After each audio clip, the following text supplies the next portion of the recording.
some sort of a joke, Matrin said warily, carefully scrutinizing the group she'd come to pick up from the spaceport. Normally a job beneath her, but the situation was just enough a mix of diplomatic and troublesome to demand she show up to take custody, rather than letting them find their own way to the school. It wasn't that they were highborn, quite the opposite in fact. Not a one of them was of any importance to anyone else on the planet. No, the problem was that they were human, a race only recently added to the Imperium, and one that was still struggling to accept their place in it. Worse, they were human children. Adolescents at least. Or so her annoyingly brief briefing had claimed.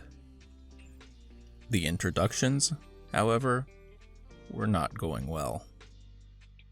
The Shilvanti woman's face was scrunched up in expression of wary dismay.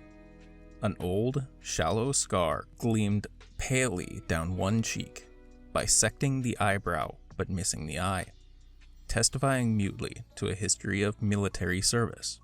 An old history, if her waistline and expensive professional clothes were to be believed.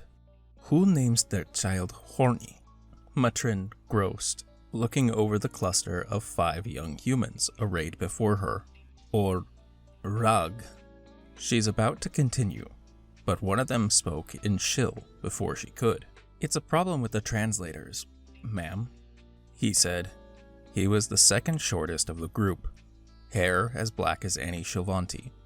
His accent was odd, but his grasp of the language was good enough to surprise the Shilvanti woman. Though she glowered at the implication that Shil goods were somehow at fault. Somehow, she hadn't expected the humans to speak properly, despite being students come here to learn. Or more, it's that they're trying to translate names like they're words that aren't related, the boy continued. My name's not Rug, it's Matt. It's short for Matthew, an old and proper name where I am from. His name is Randy. It's short for Kurangi. Rug, no. Matt pointed at one of the taller boys, one with skin that looked a little sickly to the Shilvanti. She had to admit the hair looked rather exotic, a light brown that looked sun-bleached on the surface strands. Shilvanti have been having trouble pronouncing it properly, so he's been sticking with Randy. The captain's lips pursed in disapproval. Ketrangi seems like a perfectly fine name. The light-haired boy's smile froze at the mispronunciation, his irritation plain behind his fixed smile, as a sound between a sigh and a growl rumbled quietly from his throat. The Shilvanti huffed in frustration and looked back to Matt. I suppose that means she isn't named Aspire either. The girl referenced tried not to fidget uncomfortably at the attention and failed miserably. The Shilvanti frowned, thinking, we'll soon whip some discipline into her. She'd heard humans coddled their females. She wouldn't stand for that nonsense. With a sinking feeling, Matrin realized that the squirming one seemed to be the only girl among the group of humans. The rest were all too small in one way or another, and Matrin found herself wishing she'd read the briefing more closely. Matt looks a bit embarrassed and fidgets at the exasperated question. No. That's actually pretty close. But it stops being her name if you translate it. Just Hope, not Aspire. Shilvanti do not have the cultural gesture of a facepalm. Matrin looked ready to invent it. The shortest of the group stepped up beside Matt and spoke before the Shilvanti woman could continue asking dumb questions. The translators were evidently set to English Shil, and this wasn't going to get any better. See, all of us are working on Shilvanti language, and all of us hold basic conversation. We come here to learn. Why not we turn off the translator, so we must practice the Shil? Several of the teens visibly perked up at this, all clearly understanding the offer, and despite the mediocre grammar, so did the Shilvanti. The woman glowered down at the new voice, but nodded, expressioning softly as she studied the tiny figure wearing what looked at first glance like nothing more than a colorful bedsheet wrapped around them. That nonetheless didn't seem like it was going to fall off either. Oh, wait. There is a shirt underneath there.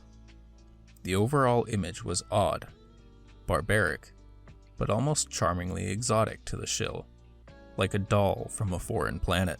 Such a pretty little boy, she thought to herself as she studied the short, slim figure, though a thread of worry wormed through her gut. Why are they sending me such young children? Surely this one couldn't even be halfway to adult, could he? They were all supposed to be adolescents, and weren't there supposed to be more girls than this? She's brought out of her thoughts by a soft chime on her Omnipad. Time to get going. She'd sort that out later.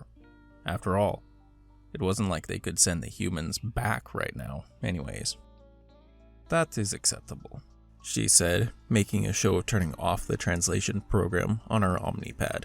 Then she put her hands behind her back in a form of parade rest and straightened.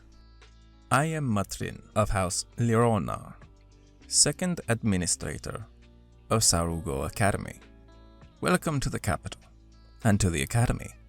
I'm here to get you oriented and show you your accommodations. She turned on her heel, commanding, "Follow me." One would think being on an alien planet with anti-grav technology, everyone would fly everywhere in sleek, aerodynamic vehicles. Reality was far more mundane. The vehicle the new students were shepherded into had rounded corners and a gleaming finish, but there was still only so much elegance that one could get into the bastard offspring of a bus and a cube van. Its sheer bulk made it look somewhat clumsy, despite the designer's best efforts. Empires rise, and empires fall, but the short bus rules eternal, Matt thought to himself as he settled into the seat behind the driver. The tallest boy slid into the seat next to Matt. Thato had remained silent through the introductions and interpretation issues. He'd betrayed no sign of amusement at Matrin's reaction to the other kids' names, expression as placid as a midnight lake. Well, at least I never have to duck into Shilvanti vehicles, he murmured in English to Matt, earning him a brief glare from Matrin. Matt smirked back at Thato, fully aware of the shill's glance, but chose to pretend he wasn't. You're just bragging because your feet reach the floor, Matt replied in trade shill as he swung his feet to demonstrate how he was denied the luxuries of his taller friends. There was a sound between a giggle and a snort from further back, quickly stifled. We should stick to shill though, Matt added. It's good practice. And I don't want to antagonize Space Karen, the vice principal, he thought to himself, and gave her an innocently pleasant smile when he noticed her glance. Her expression smoothed out once she could understand what was said.